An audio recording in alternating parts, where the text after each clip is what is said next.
And with the housing selection process in full swing here on campus for next year, Citrus TV's Hannah McDonald takes a look at what students can expect in the fall.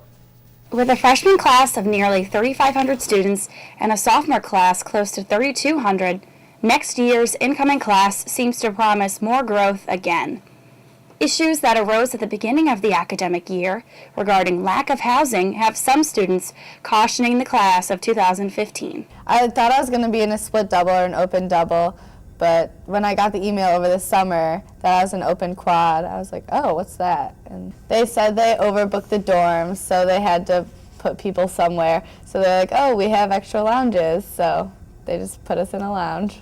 About 70% of students currently live in university housing overall.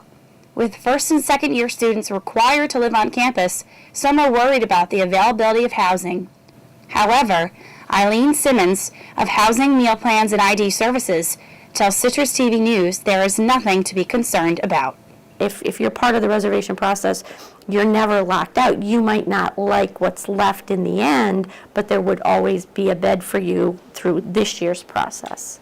In this fall, we've added some rooms at University Village for upper class students, a floor of the Sheraton for our students, 88 beds at Park Point on Comstock, and then 3 floors at Park View down on Genesee Street. Despite Butterfield, home to 36 women, being converted to a sorority house next year, new developments such as the former National Guard Armory along East Genesee Street have been popping up in the Syracuse community. Developer Norm Swanson announced last week that the complex will house 49 apartments, and on top of that, 84 apartments are being developed just north of the property.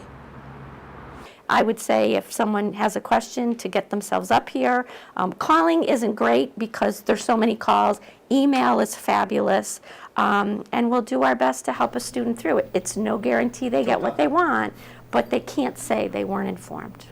For Citrus TV News, I'm Hannah McDonald.